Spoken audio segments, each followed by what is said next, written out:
Welcome back to the Wine and Dime Pod, the podcast where we drink wine and talk hoops. I'm Chris and that's Lyndsay, and we are back with the WNBA playoffs underway. Finally. It's been a long season, or as the players would tell you, it's been like a long season in terms of games, but in the same amount of time.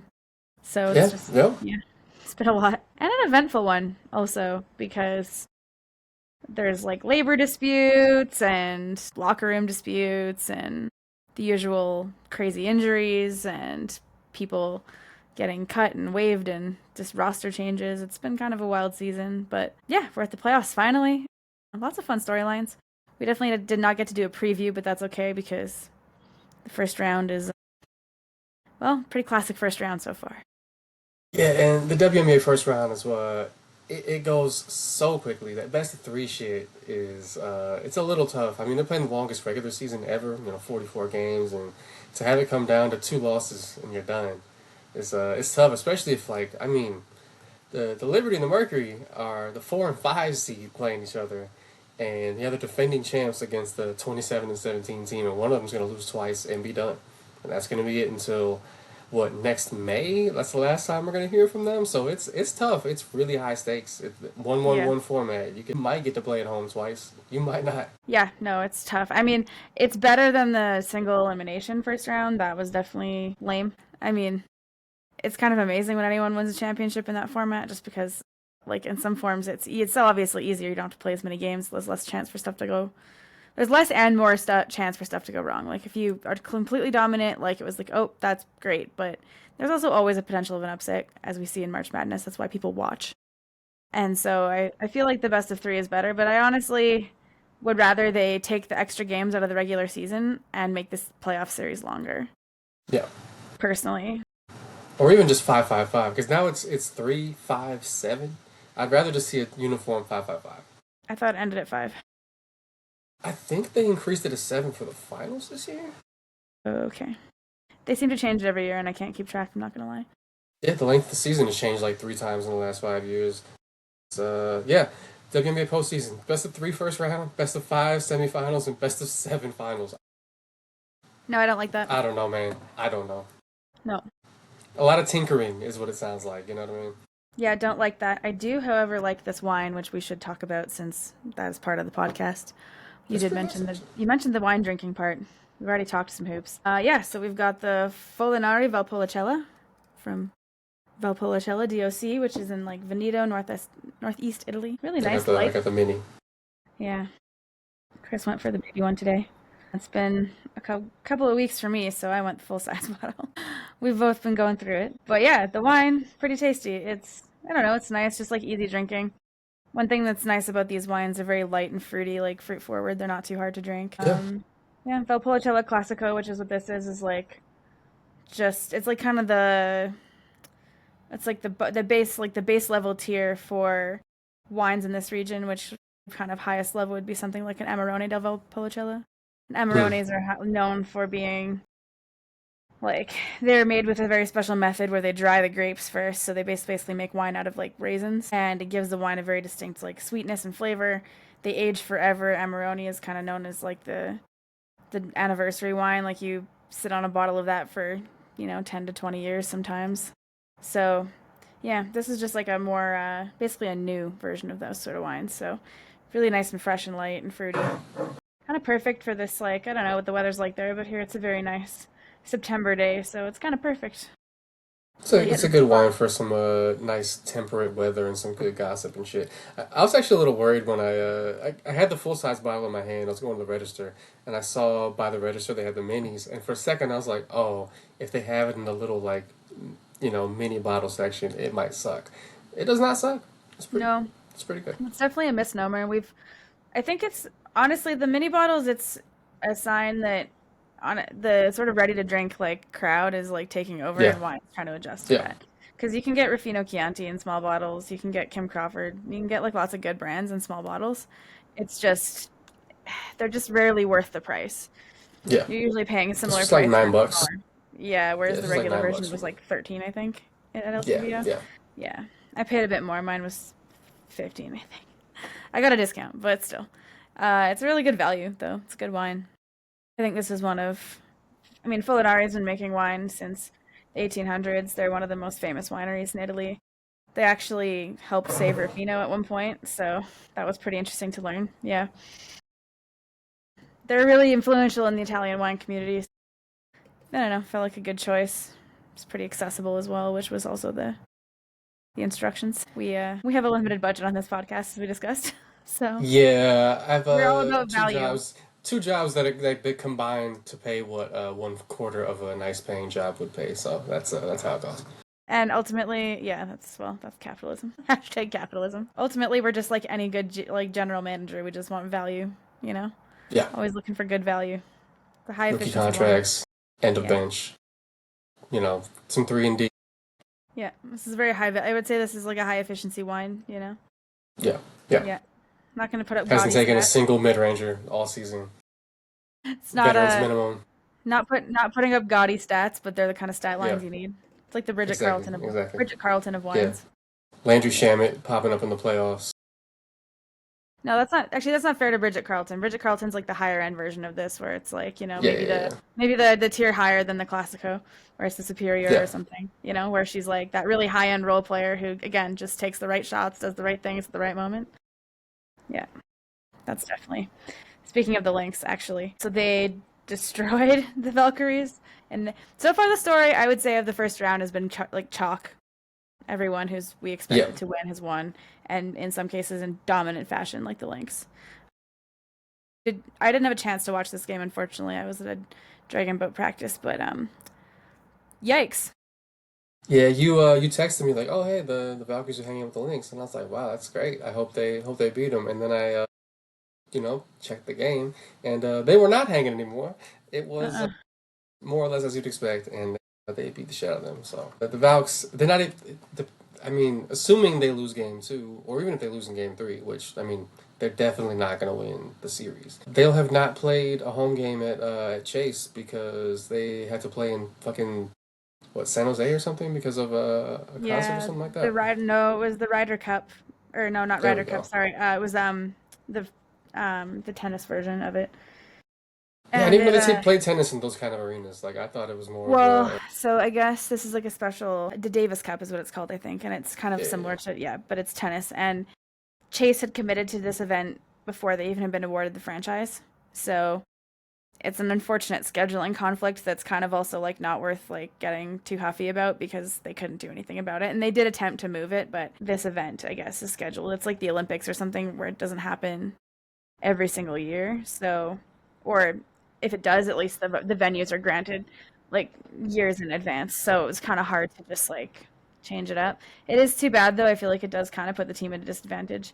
but they're also just not as good as the Lynx. yeah, They just don't 101 have the points. firepower.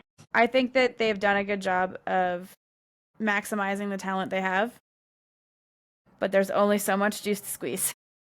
Yeah, And you yeah. know, like there's a bit of a talent gap. Not a bit of a talent. There's a very large talent gap between the Valkyries and the Lynx, and that's no shade to the Lynx or sorry, to the Valkyries. That's just fact. The Lynx have Nafisa Collier and Alana Smith, and I mean, freaking Jess Shepard came out of nowhere to be really good. They have the stud buds. They have They Bridget got a lot. Carlton. They have tons of good players who, DJ Carrington only played 11 minutes. Like yeah, this team is Dejanay, loaded. yeah, right. Like they're pretty solid. So it's gonna be kind of hard for the Valkyrie unless they have a real bona fide star. But I mean, it's just cool that they made it to the playoffs, and I know that they're gonna go out swinging. Like they're not gonna like roll over for the Lynx by any means. The Lynx are gonna have to battle that one out. But if they play another game like they did yesterday, should not be that difficult. They'll be fine. They'll be Yeah. fine. Yeah, I feel pretty confident that the Lynx are going to take that. I wouldn't be surprised if the Valkyries even like push them in the next game, but I wouldn't be surprised if they lose again. It's just, By a lot, yeah, potentially. I don't want to write them off because they're very good, but those 1-8 matchups. Sometimes you're like, oh, just put the other team out of their misery. Yeah, other sort of well, there was a couple blowouts to be honest. The closest game was actually Liberty Mercury, but quickly on the Classic fever. 4-5. Yeah, yeah. Do you want to do that one first, or do you want to do the Dream Fever? No, let's do Or the Fever Dream as the Yahoo Sports just listed it. nice comfortable 80-68 for Atlanta. They didn't really blow them out. I mean, Indiana's offense couldn't really get going outside of Kelsey Mitchell. She had 27, but the next high was 10.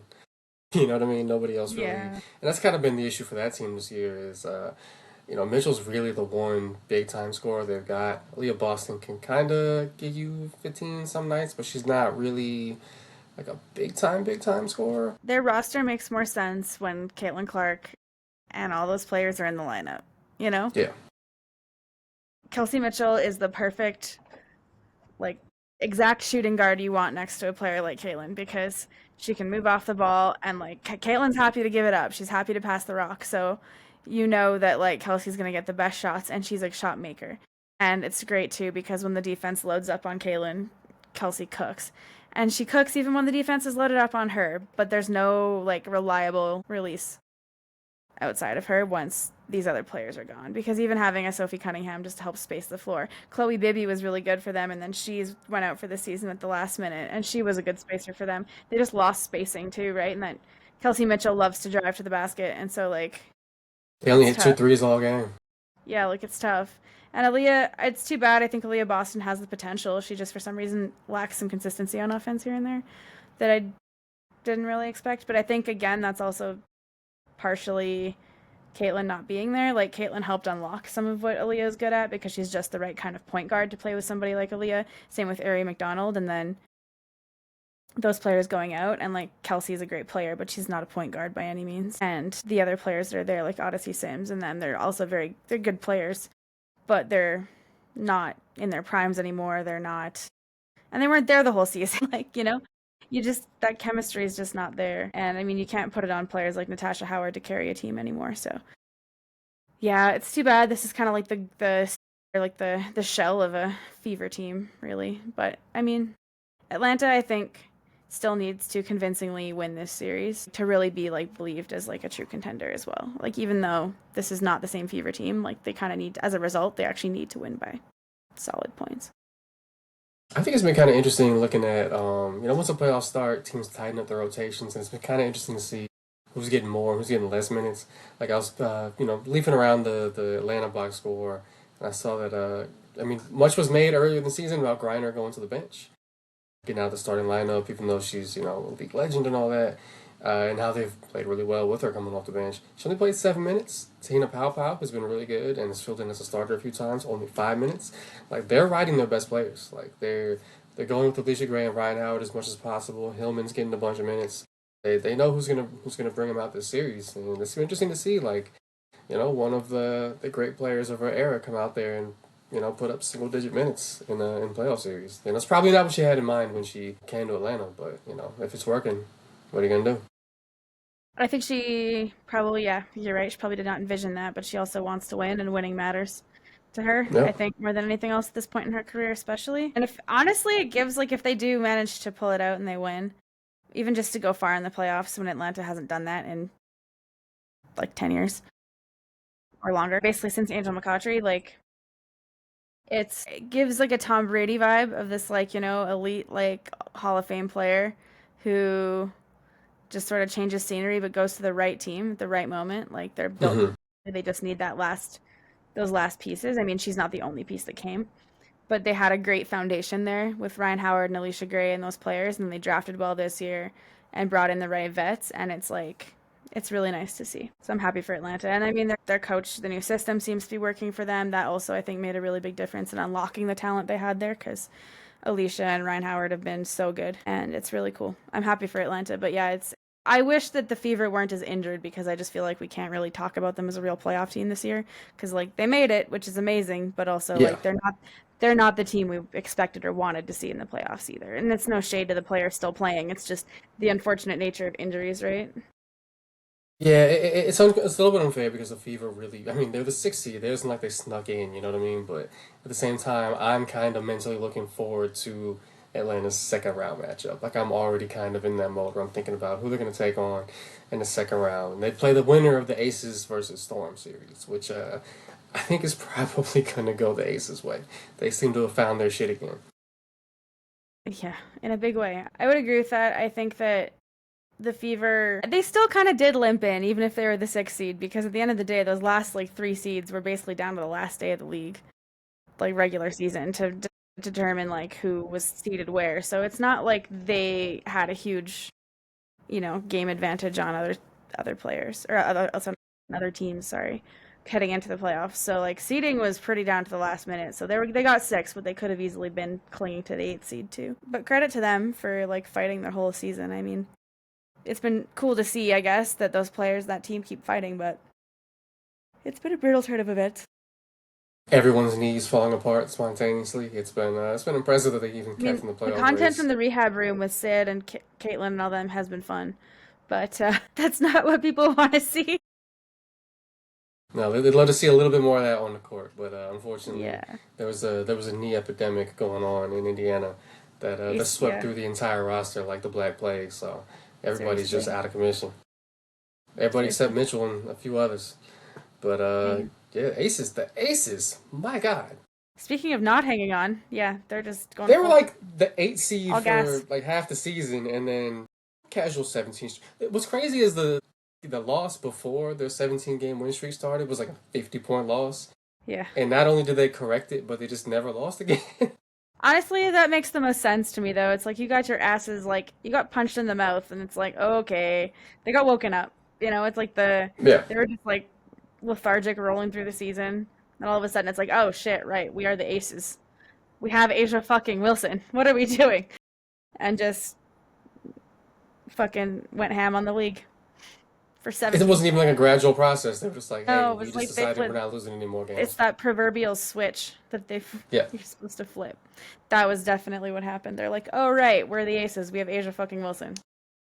I think they lost that game by so much. Like they used up their allotted like negative point differential for the season. So like they just basically made up for it the rest of the way by winning every game. So it on balance, it's like they went 12-7 or some shit. No, that makes sense. I think that's actually probably a very good theory as well. It's crazy, and they were not kind to the Storm last night. 102-77. The season has not been kind of the Storm, to be honest. I mean, that team, they are unwatchable. As talented as they are, barely over 500. They are unwatchable. Got a lot of good players, too. I mean, NECA, they got Sky, they got Gabby Williams, I mean, Brittany Sykes now. I mean, so many good players, and they just got smoked. It should not be this boring to watch the Seattle Storm with that much talent. Like, they're terrible. Even when they're playing well and winning, they're still boring to watch. Not even boring, it's just gross basketball. Like, something about that team just does not fit or work. There's just a vibe, like a cloud hanging over them, like someone put a hex on them. I'm not really sure, but it's brutal. Like, the Valkyries are more fun to watch, and their offense, as we know, is not ideal. But at least they play connected and together and in a way that, like, I don't know, you're, like, inspired by them. It's like, yeah, this is fun. This is, like, a good team. They may not be the best, but they're that, like, frisky underdog. The Storm are supposed to be good, and they're not. And they're not even, like, bad in an interesting way. They're just bad.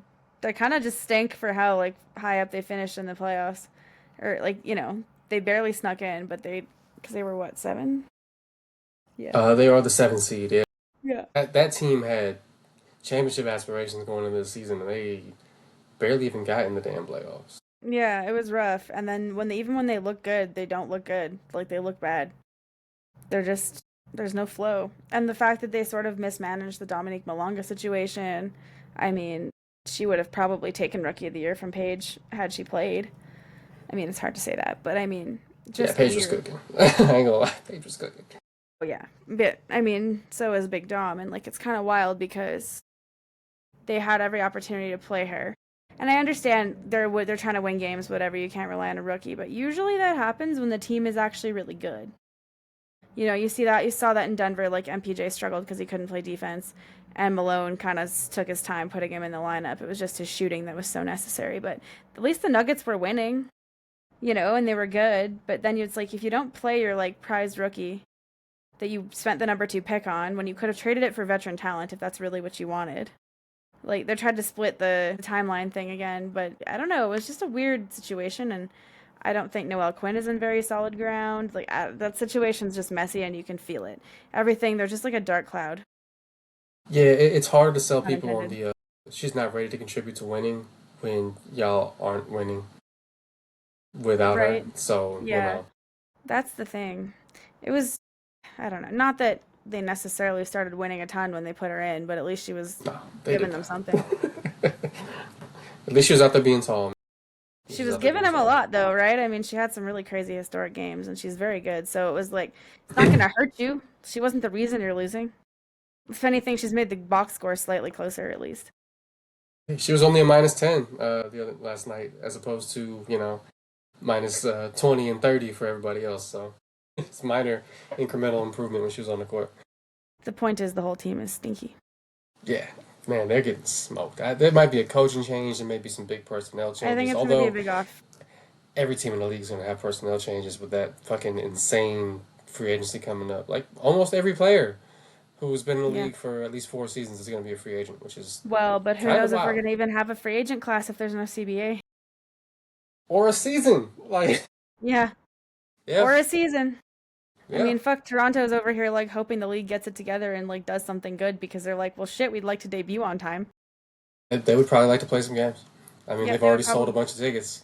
they'd probably like to have players and games and social media content, you know.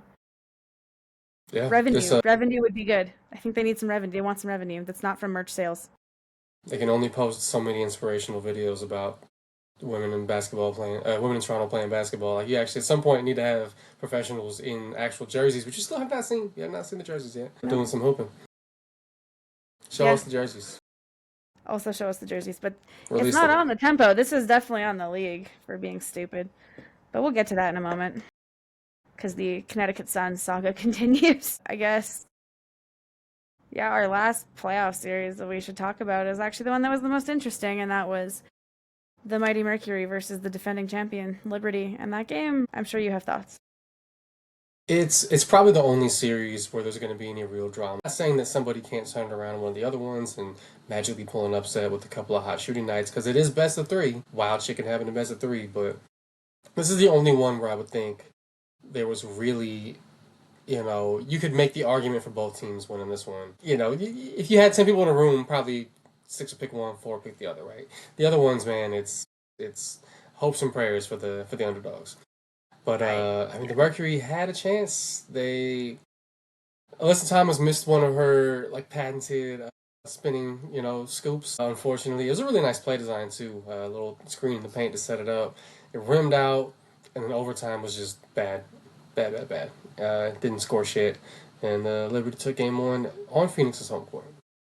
I think that the Liberty, and I don't know that the Liberty themselves exposed this, but Phoenix exposed themselves. And how you beat them is you force them to just continue taking bad fucking shots. Because shot selection was a big problem. I only got to watch the second half of the game. Mm. But shot selection was like rough. It was rough out there, fam. Yeah. Satu, I love Satu. This is a pro Satu podcast. However, the fuck, girl? Like, what are those shots? What are we doing? There were two in the fourth quarter that looked like heat checks. One was a pull-up three in transition, and the other one was a like mid-ranger where the defender was like inside her jersey, like both hands above and inside her face. Yeah. And both of them tons of shot clock, and they both missed. And I was just like, girl, you. I was watching, so I missed the first half. I had to go back and check it later. I missed the first half. I was watching just a second. I saw her take those shots, and I was like, oh, she must have been the one like hot in the first half if she's taking those. Like she must be trying to continue a hot streak and it's just, she's missing, but she's doing a little heat check. I looked and she was 2 for 17. I was like, ma'am, no. This is not good. Audacity is what that is. Man, it was some bold decisions. You need to next to the dictionary where like the definition of confidence is Satu taking heat checks. Delusional. And it's tough. Also. It's tough because you hold them to 65 points in regulation. A team as talented offensively as the Liberty, and you're at home. You think, oh, that's a win. Yeah. No, the Phoenix offense just did not have it going. Even some of the players who are usually really efficient. Akol Makani went 2 for 11. How often does that happen? Thomas was under 50%, which doesn't happen too much. But yeah, I mean, there's only like one or two players who shot around 50% or better, and they weren't high volume either. So the Liberty did a good job on defense, though. To their credit, they were solid on that end, but some of it was the Mercury hurting themselves with just poor shot selection. The fourth Rushing quarter shit. especially really felt like poor shot selection. But you're right, the Liberty played well. I mean, they stayed steady, even when the Mercury kind of punched them in the mouth and they kind of went on a run, the Liberty stayed in the game. They're just so deep, right? I mean, Leonie Fibic hit a really big three after missing a few. JJ's still JJ. I mean, I didn't look at the box score, but I don't think Emma Miesemann really played much. Played like 12 And minutes. yeah, Barely even saw the court.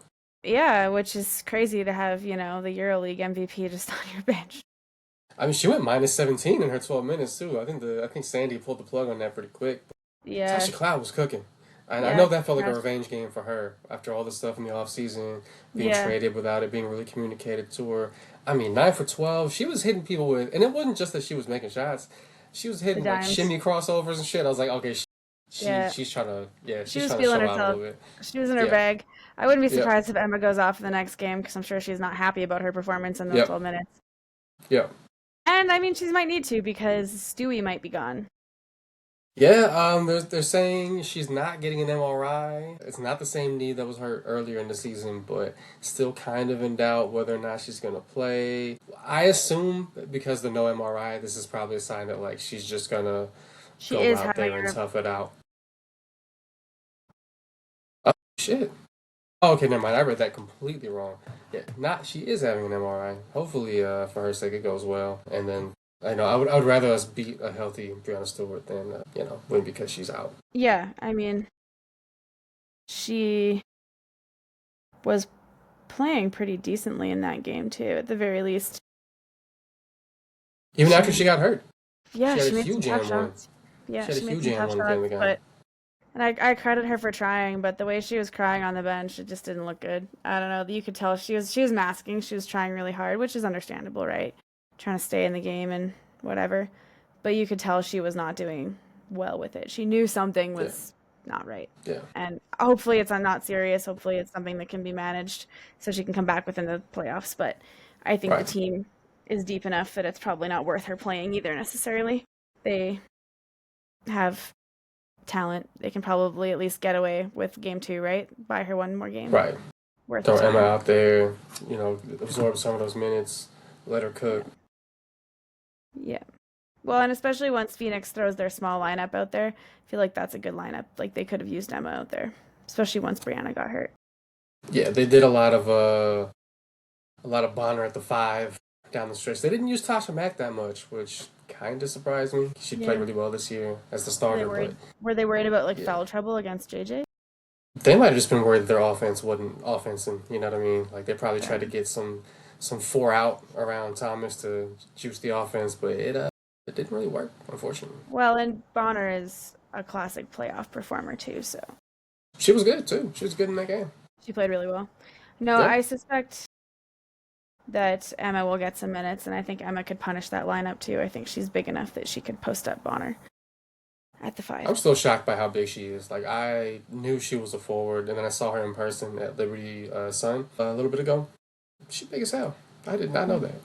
Yeah, she's not a Damn. small Belgian. Not a No. small woman. No. Yeah, Big Belge. big Belge. Damn. Yeah. Good footwork too. I'm hoping to see her more just because I'd want to see Emma Miesemann play basketball. It's not really because I care that much about the Liberty's chances. I just want to see Emma. That's They already really got it. their ring. I don't need them to get any more. Yeah, I don't care. I just want to see Emma. I wish Emma had gone anywhere else because I'd more. I would definitely root for her to win a ring harder if it wasn't the Liberty. Yeah, I don't know. The playoffs, the first round, I think is going to be mostly chalk. Bad not putting a ton of energy into it, but there's just not that much else to talk about. I mean, I didn't get to watch many of the games, unfortunately. Just busy weekend. Shit happens, unfortunately. I chose to have a life. Sometimes the life also just chose me. It was against my will. I was adulting under duress. But yeah, I don't know. The first round is pretty. I don't know. I don't feel the top half of the league is so much better than the bottom half. Yeah, the matchups aren't. Other than Mercury Liberty, I'm not saying this because I'm a Mercury fan. I'm saying this because it's the 4-5. You know what I mean? And they're Teams with two very similar very records. yeah, it's very closely matched teams. Like there's star Yeah. power. There's there's more. It's more of a compelling matchup, which is Yeah, often the case in the NBA too. The 4-5 is always the yeah, best because they're the two most evenly matched teams.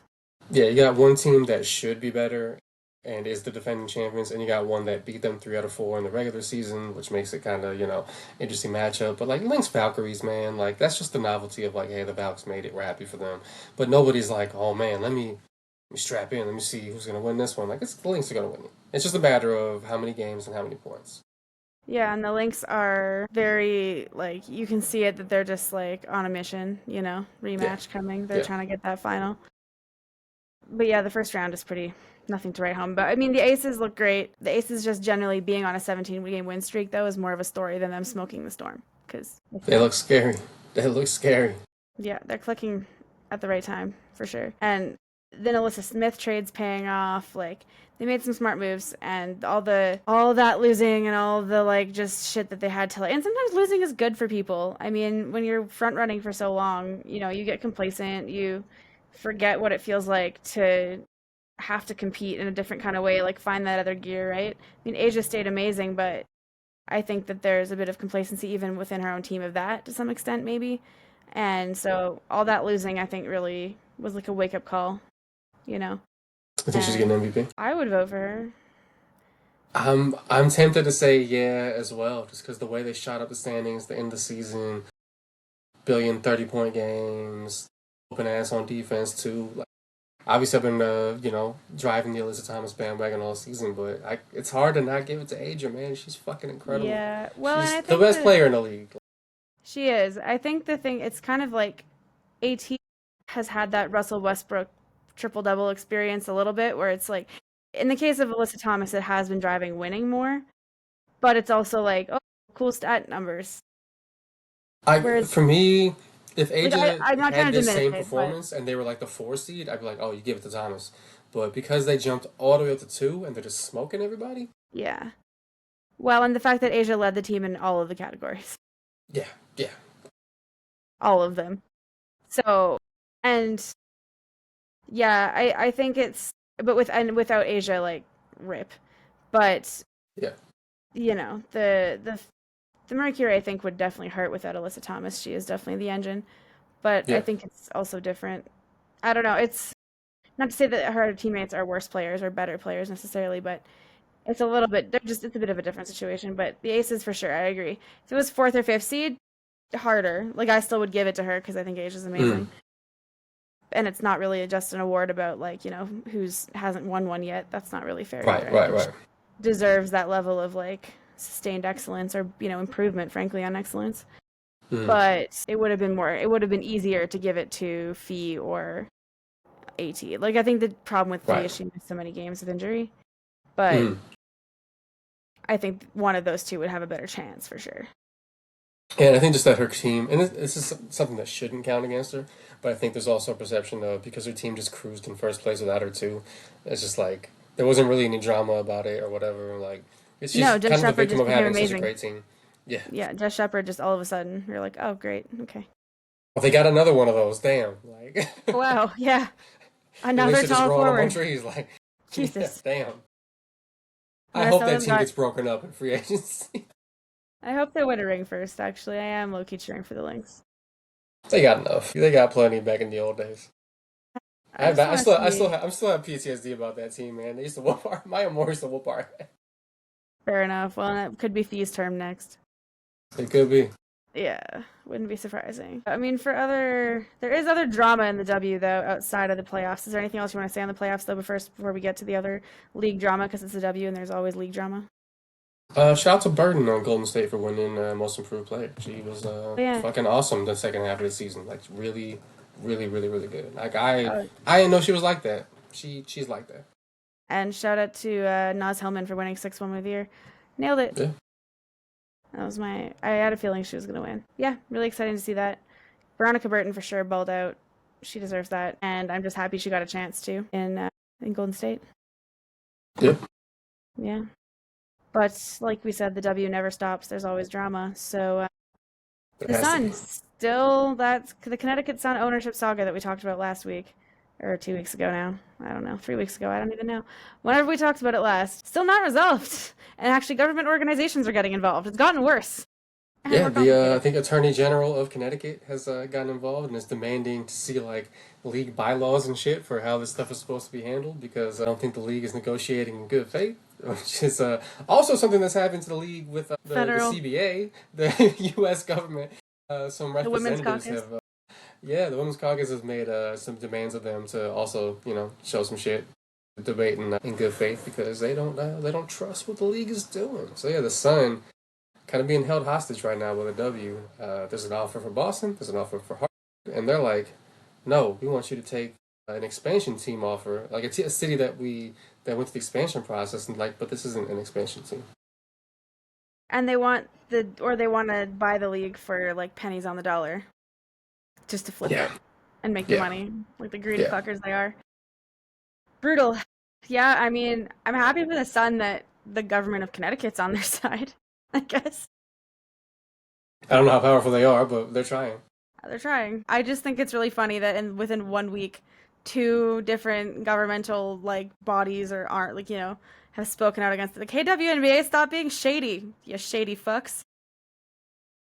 Man, I mean, everybody on Cathy's ass right now, man. Cathy needs to get it together. That's what needs to happen. Yeah, no, Cathy is you're being hunted, Cathy. Like, damn, you gotta actually like show some receipts for what you do, or you to justify your existence. Welcome to like all of the working person's world, justifying your existence to your company. Yeah, I mean, It's this is time. this is the state nickname is the Constitution State, so it's not too surprising they're going to be really litigious about this. Like, show your paperwork, Cathy. Yep. And they will go. They will drag you into the weeds when paperwork comes around. Yeah, So yeah, that's so funny, actually. Oh my gosh, it's such a fucked up situation. I do legitimately feel bad for the Mohican tribe. yeah. Like they just want their money. They're like, cool. We kept this thing afloat for 20 years. I'd like my payback now. Thank you. A fair deal would be nice. Yeah. It'll be it would be cool seeing the team play somewhere it's more easily accessible, but also selfishly, I will miss that good ass Pizza. pizza. It's good. Fair enough. But yeah, tough shit, You man. could just go to Haven I anyway. have been. It's actually the original like New Haven pizza joint. Yeah, yeah, That's yeah. it, isn't That's what I it? mean. You could just go there. You don't need to go to the Sun game to get it. Yeah, You fair could just enough. go to New Haven. Yeah. It tastes better when buckets are happening. You know what I mean? That's fair. That's fair. But Neka Glumake also on Cathy's ass, saying that the Yep. league has not shown that they're willing to share in the growth and institute fair revenue sharing. They want like a fixed sum amount to go to players, as opposed to something that scales based on the success of the league and the amount of income it brings in. Every other major pro sports league does something that actually varies with growth, right? It's all like, Yeah. 50-90 or 50-49, you know what I mean? Roughly. That kind of Yeah. shit. So yeah, the W And getting like 9% is some dumb in the shit. cases of leagues that don't necessarily have tons of cash up front, like the NHL, for instance, a lot of players' salaries are held in escrow and then given back. And so, like, the W could also do something like that eventually, too. And I think players would be fine with it, but they want shared proper, like, fully in the success that they drive. I mean, without their play, we wouldn't have the success, right? And I think in the Hmm. past, the WNBA could get away with those flat deals because it could be like, hey, like, we're not making a lot of money. You're going to lose more money if it's variable, but, if it's Hmm. fixed, at least you can bank on that check, right? But I think that they've underestimated the wealth that a lot of women's basketball players have accumulated through sponsorships and playing overseas and playing elsewhere. And the fact that, like, if the league does lock out, all of those players are just going to go play overseas. Like, there are Yeah. jobs out there. It's not like this is Yeah. the only league in the world and it pays the best. It's not like the NBA where those players are less inclined to go play in EuroLeague because they don't want to get injured for when their contracts do kick back in. Yeah. They could go make more money in Europe. So, like, they're like, cool, we'll just go play over there while you figure your shit out, WNBA. Like, what do you want? Right? It's like the WNBA doesn't have any leverage, and it's really fucking funny. Like, Cathy's got to earn her money now. She got to earn her keep. Man, you got to do something. Provide some kind of value. But I also think this is where, like, the weird ownership dynamic comes in the W, where you have the super wealthy owners now who are like, cool, let's spend money. And, like, the newer owners coming in because Tannenbaum in Toronto has talked, like, a lot about how he plans to invest in the team. like he wants to make Toronto the home of Canada women's basketball eventually by building a facility for the Tempo and then having that become the home base, which selfishly I would hate because I like that they're in Edmonton. It's kind of convenient. But regardless, like new owners coming in are already talking about because they know the cost to compete. They know that if you want free agents, you have to treat players like, the gold that they are. Because if you have good players, you treat them that. You get them a practice facility, you get them a nice space. The Sky have been they've taken a while to figure that out, and still haven't fully figured it out, but we'll get to that. But you can see that investment where it's like you have these old stubborn owners who don't want to. And I kind of wonder because at the end of the day, Cathy works for them. I'm kind of curious if there's been any, like, what the meetings of, like, the board of governors has been in terms of what they want to offer. I'm curious if there's certain owners who are like, just fucking capitulate on this, who cares? And others who are like, we're broke. Right. It's been interesting because, like, there's a bunch of, like, unintended shit that's come with the growth of the league. Like, I was reading something in The Athletic earlier about how ticket prices have skyrocketed and how a lot of people who had, like, $500 season tickets are now paying, well over $1,500, $1,600 over, 2-3 years difference, right? There's people who have had 100% increases year over year. Some who have had worse. I don't feel as bad for the people who sit in, like, the front row, obviously, but, like, there's people who sit, back of the lower bowl or front of the upper bowl who are facing 100% ticket price increases, and their fans were tracking this independently because the league isn't really putting this information out there. And it's been it's wild. I mean, you look at some of the Tempo prices. Some of them are already the ones for the good seats are way the fuck up there, and this team hasn't even played a game yet. Like they might be. Yeah. They could be the worst team of all time for all we know, but people have already ponied up $12,000 for season tickets, and that's because the excitement's there, and like the league is happy for that, but it's also like the players deserve a cut of that, then, right? Mm-hmm. If ticket prices, and I think fans would feel better. I mean, it's still shitty, but fans would feel better paying that price, knowing that revenue actually is going to the players and not just to the league owners, basically, who are footing the bill. So I don't know. At least I would personally, if I had the ability to own season tickets. It's tough because like a lot of the real money in pro sports leagues fans. comes from TV. Yeah. And like big part of the thing that got me into the WNBA, aside from being in a WNBA city at the time, was that like my family could afford to go to a game together for like a reasonable price. Oh yeah. So being in Phoenix at the time, we went to way more Mercury games than Suns games. Not only were the Mercury a better team at the time, but like it was all three of us could go and not have to like save up for it. Like we could decide like on a as big of an weekend, event. let's go see. Right, you don't have to be like, oh man, this is for your birthday. We can do this once a year. Like we've been putting aside money for it. It's like, hey, you know what? You know what we should do this weekend? Let's go to the Mercury game. The Mercury game, yeah. You know what I mean? And having that ability to just decide like on a whim, oh let's go. Like you can get to see the team more. You feel more in touch with the fan base. You feel more involved in the team. That's part of what makes like junior hockey so popular in Canada. Is that hockey's a popular sport, but most small towns have like a junior B, like a triple, like whatever, a junior B or like something that's like minor hockey. It's like, I mean, it's like semi-professional basically, and it's like it's so cheap to go. It's like fucking $5 a ticket. Like the place is licensed. Like it's like cheap entertainment in your tiny hometown or your city or wherever you live, right? And I think it's really crappy. And I mean, even my partner and I, like, we travel, a lot of our U.S. travel previously has been to go to WNBA games, right? Like, why else would I go to Phoenix in July? Honestly, it's not livable in July. It's really No, it was 48 fucking degrees Celsius. I thought I was gonna die, but it was worth it. You're lucky if it's 48. Yeah, the game was awesome. It was super. We just hung out in the pool the rest of the time. It was amazing. But like, it's what's so nice is like those Mercury tickets. It was special. We were literally 6 rows back from courtside. And it wasn't that expensive to buy those tickets. I don't remember how much it was, but it was like no more than $100 US a ticket.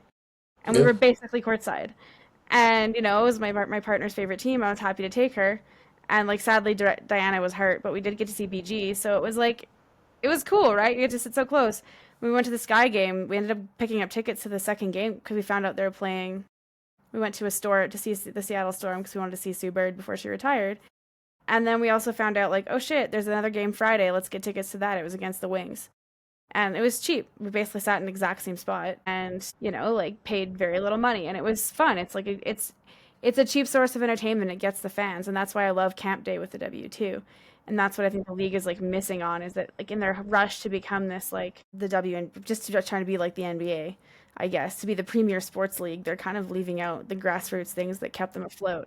And that also includes how they treat the Connecticut Sun because the Connecticut, like the Mohican tribe, is the reason that that team stayed there. They didn't lose that team for 20 some years. And yeah, now Yeah. we can say that their lack of investment is a problem, but also we can't overlook the fact that they invested for a long time, like longer than almost anybody else would have. Yeah, especially in a lot of teams were folding back in the early days of the WNBA.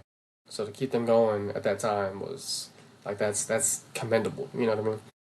Yeah, so they deserve their payout. But I mean, speaking of the broke boy crisis, this also kind of relates to the other drama going on, though. I thought you were about to call me out. I was like, damn, that's fucked up. Well, no, I mean that's also me. But the Angel Reese situation is also directly related to cheap owners and weird vibes.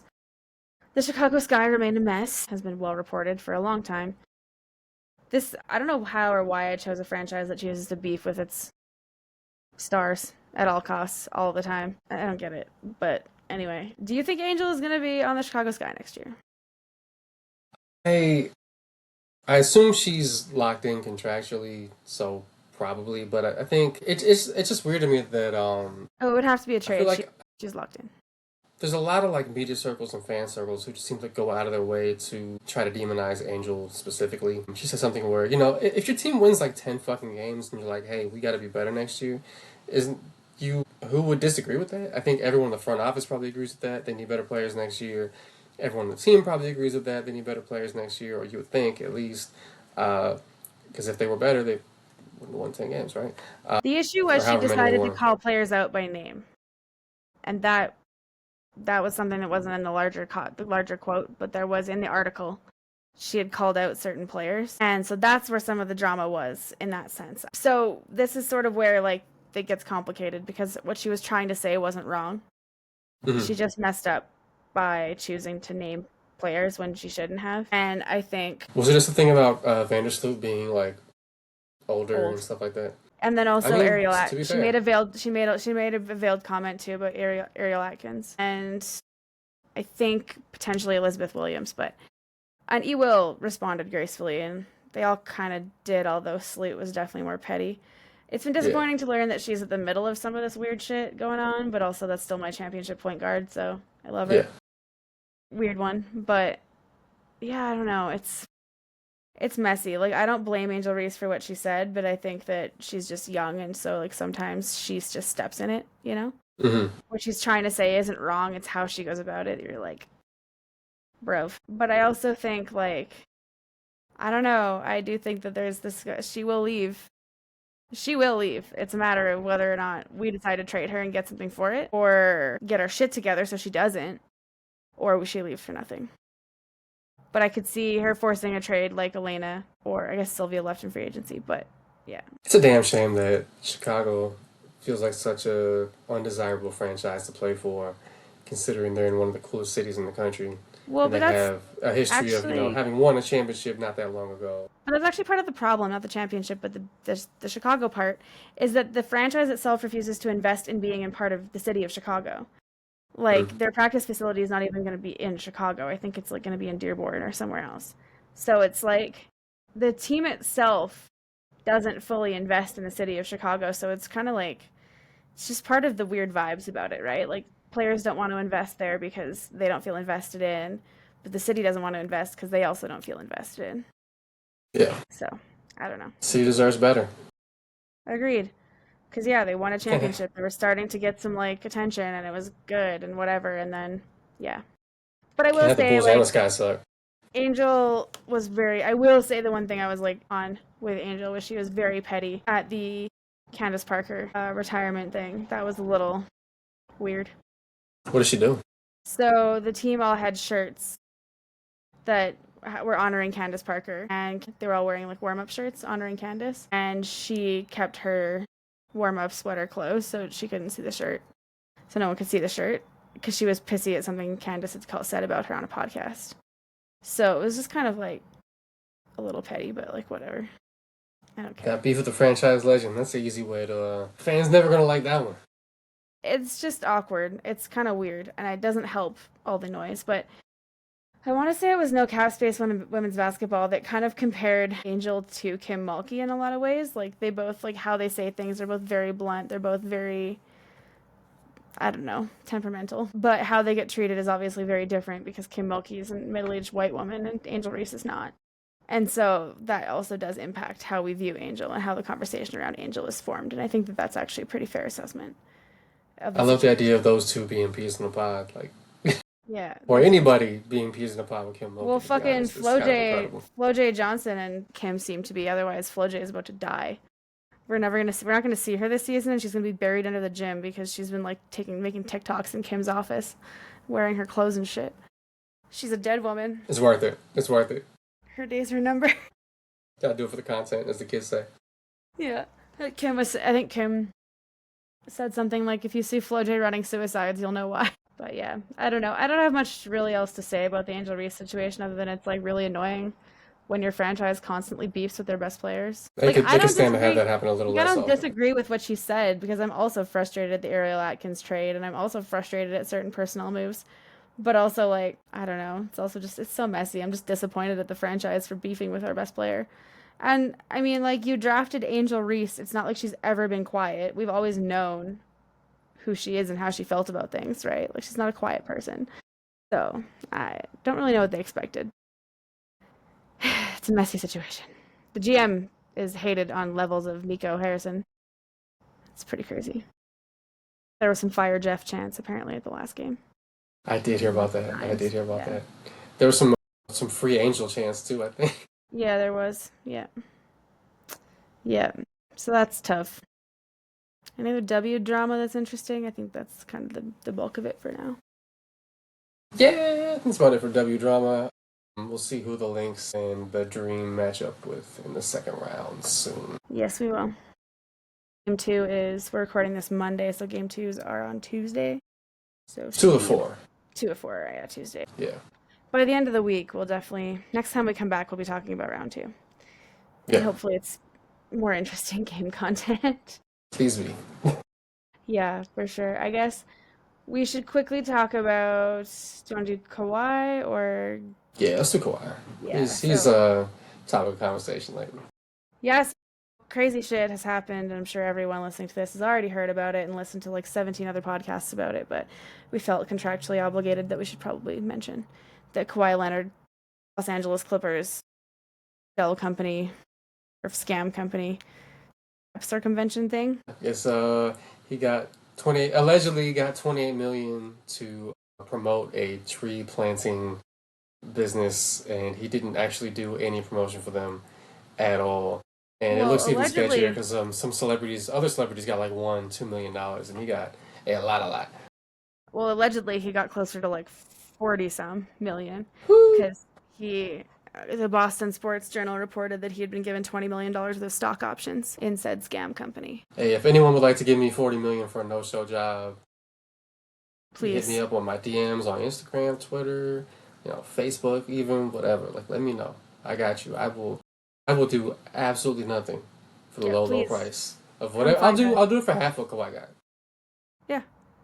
Shit, I'd take $500,000 at this point. Like, just anything will help. It's pretty wild though, because like Pablo Torre finds out as the podcast that originally reported all of this, and how he found out about this stuff was in bankruptcy filings from said scam tree planting company, and the reporting on this is pretty crazy. Pablo is an amazing storyteller. I am jealous, but it's a pretty wild story, and like, I don't know. I mean, so then of course the day of the Board of Governors meetings, Adam Silver's like, we're not, it's up to us to prove the Clippers are guilty, not the other way around, and blah, blah, blah, blah. And then shortly after the meeting, Pablo drops episode 3, reporting that the Clippers minority owner invested $2 million into the company while it was failing, conspicuously, right before one of Kawhi's payments were due. And Kawhi's quarterly payments were $1.75 million. And yeah. Meanwhile, at the time, the company was literally bankrupt and laying people off and couldn't like make any other payments, but Uncle Dennis kept calling and they had to pay. So It's pretty wild. It's a fun situation because apparently the league is demanding like a level of proof that's like higher than what you need in a court of law, and it's one of those things where if the Clippers get away with this without punishment, it's basically saying that like you can't stop anybody from doing that. Yeah, I suspect that that third podcast episode probably changed Adam Silver's vibe a little bit. Mm. At least it gave the high price lawyers that they paid for more work. Interesting fact that I learned on the Zach Lowe podcast with Kurt Goldsberry was that the investigation will ultimately have to be paid for by the Clippers. So the league hires the lawyers, Wachtell something or other, some very famous law firm. They hire that law firm, and then they get the invoice. And then they send the invoice to the Clippers to pay. If you're the team being investigated, you foot the bill for the investigation in the end. And I don't know why, but that made me really satisfied to know. I do think that the league now has to do something. They have to punish them in some way because I think that they have to be conscious of the slippery slope that you just laid out, that this could lead to more impropriety because people feel that it's okay. And I think that this like latest reporting, because like Zach Lowe was he went through with a lawyer and was very clear about the fact that like the league technically doesn't require like the court of law sort of level, but they could use circumstantial evidence. It's really just a matter of whether the league wants to do that. But I think now there's just so much potential, and the optics are so bad that you can't let them off too easily. I mean, the worst case scenario is them voiding Kawhi Leonard's contract, which would be fucking crazy. Sign for the minimum somewhere and tip the scales of the league dramatically. I don't know. I think what makes it all so much worse is that Kawhi hasn't said anything and won't say anything. You know he won't. He don't say now. shit about shit ever. Like it's not. Well, yeah. Not a surprise at all. No, but it's like everything with him has to be so mysterious all the time, and it's really annoying, actually. Even his injury status is always a little bit like sus. So, I don't know. Close to the chest. The optics of this whole situation are bad, is the moral of the story. And I'm very excited to see what the investigation comes out with, but it won't happen for a few months, so there's probably not much else left to say on it. But it is a pretty crazy situation, and it's very fascinating that I feel like Pablo is going to keep digging because there's obviously more to know. And it'll be interesting to see what the lawyers find out because the lawyers get access to more things. And it'll be interesting to find out what the eventual punishment is, for sure. Yeah, the Wolves got docked a bunch of picks a bunch of years ago for Joe Smith, I think. So yeah, and interesting to see if Silver. I mean, Silver's not David Stern though. David Stern likes to drop the hammer. I don't know about Silver. Well, and the difference too is that the Timberwolves literally had it in writing that of what they were gonna do. So it's like they didn't really hide what they were doing very well. Yeah. So that was a bit easier to punish them. Unless the Clippers have something in writing like that, they probably won't get quite the same level of punishment. But it's certainly, yeah, it's not gonna be pretty. That's for sure. Any other thoughts on Kawhi? And poor man get paid, you know what I mean?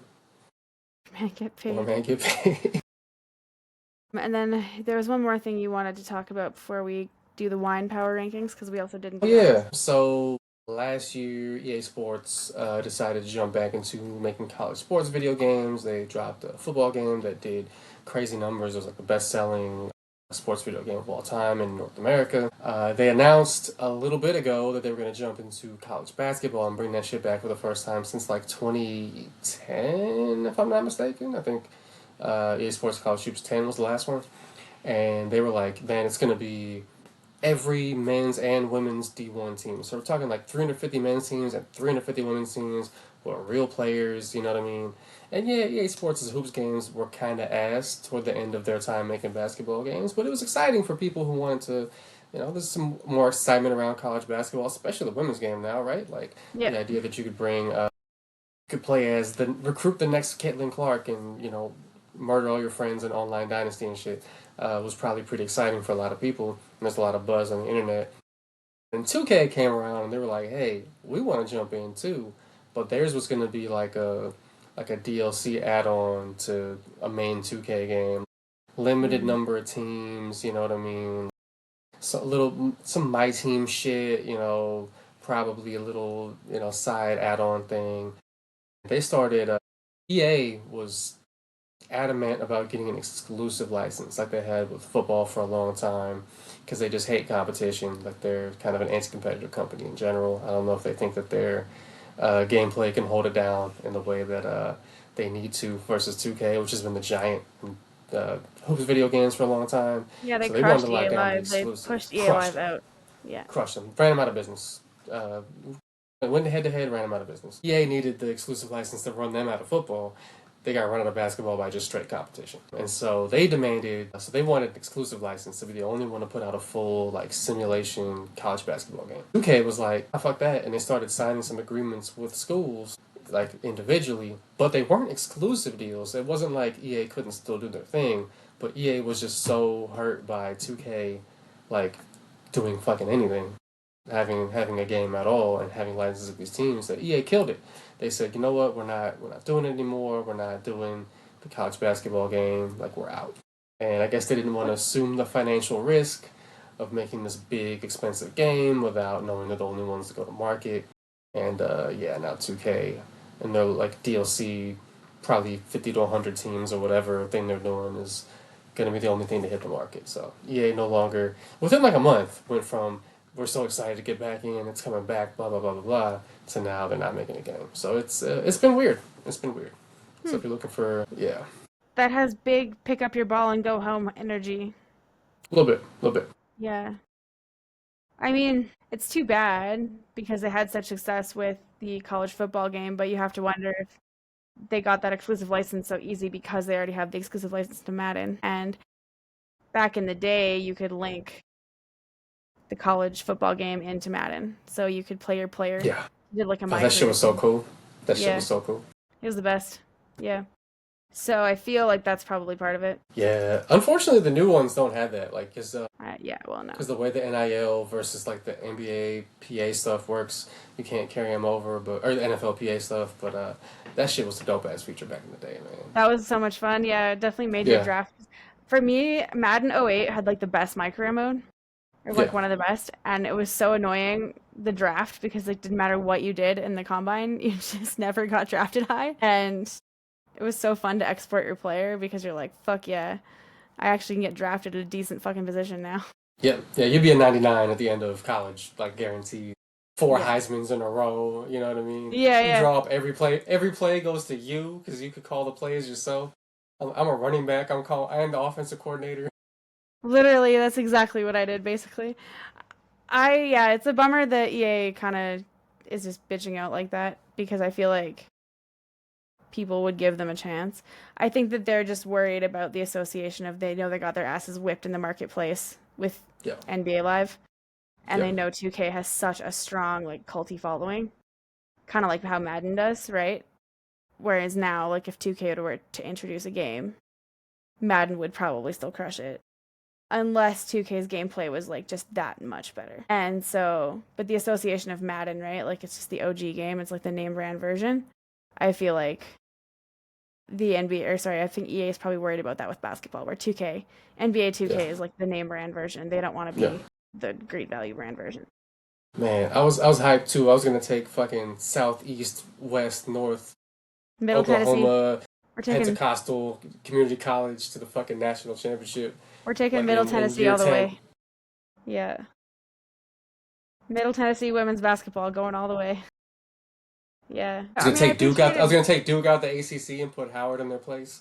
I was gonna run it up. Reparations. Fuck you, Duke. I liked that EA was gonna give it to all the women's programs too, because they were smart to realize that women's college basketball is the fastest growing sport in the United States, and it's like, oh, that would have been so fun. It was gonna be fucking ambitious too, because you're talking 700 goddamn teams in that game. Like that's a lot of hooping. They're probably like, man, if we lose even one dime on this shit, we're not doing it.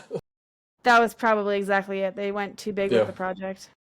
Yeah. But I get it. I mean, that was what made the college football game so successful too, was that you could play with any program. Yep. Yeah. Playing as the shit schools is way more fun than playing as the good schools. For sure. No one wants to play as the front runner. I mean, shit, like that was always the fun part about, like, I hate the new like My Career where you get to choose where you get drafted. Yeah, same. It's boring. Put me on the Pelicans or something, man. Yeah, I want to go to like Pistons or some weird team that I normally would never choose. Like, it's boring.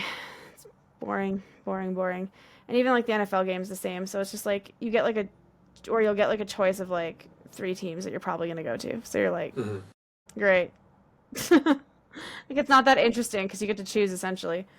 I'm like, I don't want that. I want to go based on how your draft prospects like should go. I don't know. Yeah. Yeah. But that's interesting. It's too bad EA dropped out, but I'm not really surprised. They have a bit of a bitch ass mentality. Okay. Shout out to NBA Live '95 though. That shit was a game changer back in the day. They had some good games back in the day. They really did. And I feel like 2K has gone like too far where it's actually not that good anymore. And yeah, it's less fun.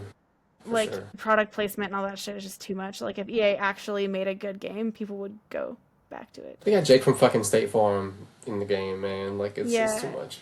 I would absolutely like if EA made a better gameplay game, I would. Because like I think the thing for me is like what I liked about my career is I liked 2K had a story that was always fun, but I liked before when this like 16, 17, like those eras when the story was like interwoven a little bit with real NBA players, but kind of not really. Now it's too much. Where I'm like I was playing through almost like 2 preset. 20.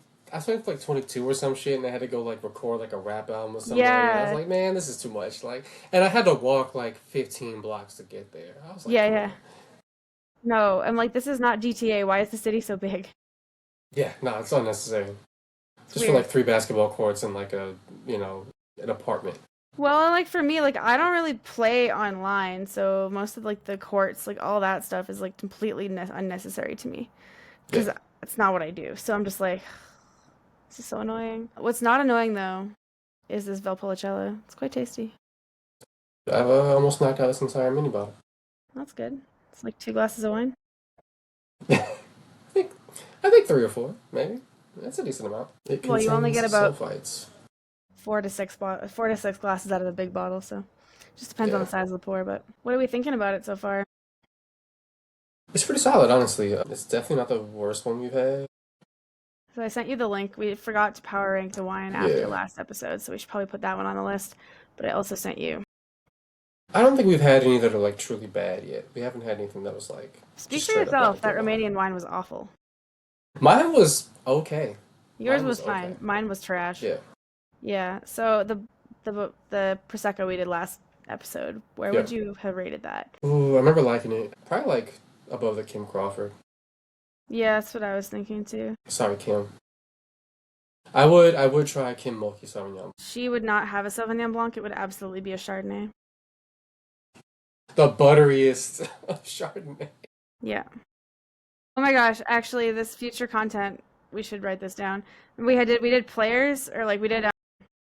We should do like players as wines, but also like coaches as wines. We did like wines. We did wines as basketball players. We need to like do the opposite now. But for sure, coaches. Kim Mulkey would be like the most like oakiest fucking California Chardonnay, but like nothing good either. Like it'd probably be kind of cheap. She doesn't. I don't know. Maybe not like, but not like too cheap. But just like she's like a bread and butter Chardonnay kind of gal, like that middle of the road. But but way oakier, like that classic like 80s California Chard where you don't really taste the grape anymore. You just taste like other shit. Yeah. It's Kim Mulkey for sure. Anyway, we're definitely it would have to have a crazy design on the bottle. Yeah. Okay. So Bottega, the Prosecco, is 15. Where would we put this Valpolicella? For me, I'd actually honestly keep it probably in like around the Campo Viejo / Cannonball. Yeah, I think I liked it more than the Beaujolais. Yeah. I would say I like it better than the Tempranillo, but I liked that Cannonball better. Better than the J. Harden? I'm going to put it after Cannonball, before Campo. Yeah, the J. Harden not even being in the bottom 5 is, shout out to ISO Ball. Shout out to crossover. Shout out to step backs. Shout out to healthy beard growth. Shout out to choking in the playoffs. All right, so the Folonari Valpolicella Classico is 19th on our power ranking. We're up to 28 wines now. That's crazy. Pretty good. Yeah. I'm going to make a fancy graphic and put this on our socials so that you can see all the wines we've drank. And I wish we could do like a live tracker. That would be nice. I know, right? Yeah, that'd be handy. Be easier than doing a new graphic every time. An updated list. But yeah, I guess should try the wines we've tried. It's pretty fun. Don't try that Romanian one that I had though. It was not good. I don't recommend it. Try it if you have Yeah. morbid curiosity, but for no other reasons. Erath, big brand name in 20.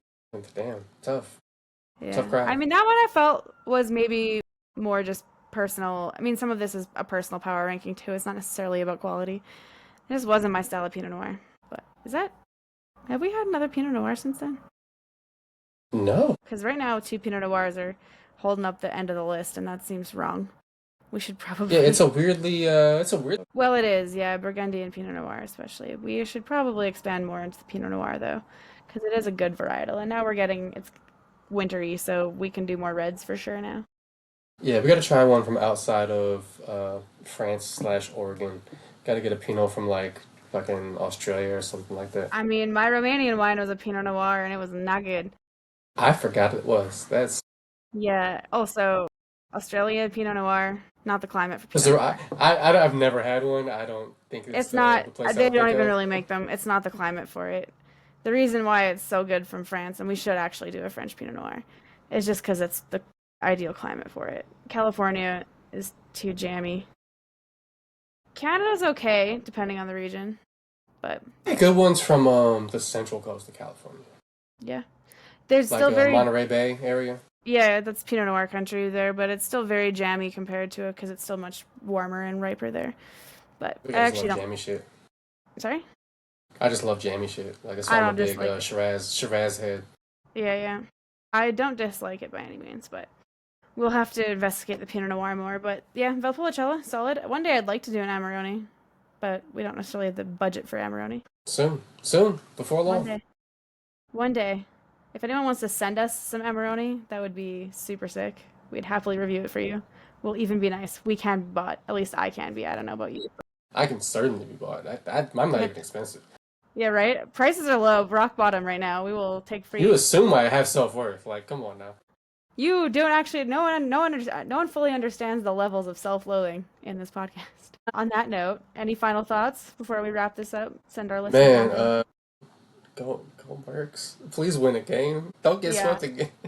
that would be embarrassing if they don't make it out of the first round. It'd be tough. It'd be tough. Yeah, but less embarrassing than the storm. Yeah, the Storm might need a full reshaping of everything. Yeah. I think the Aces potentially might need some help too, even though they've been on this win streak. It also feels like a situation where maybe this streak is better than the team actually is also at the same time, if that makes sense. Not to like, Hmm. rain on the parade, but you know, they were underperforming to a level where I was like, this is not right. This is not right.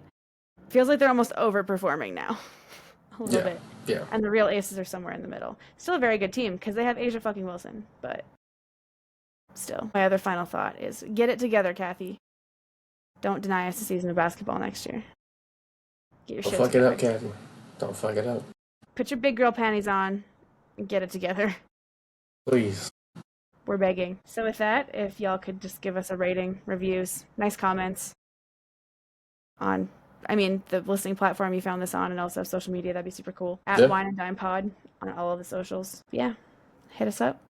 And For we sure. appreciate all positive reviews. Helps us a lot. Try to get more listeners. Tell your friends. Yeah.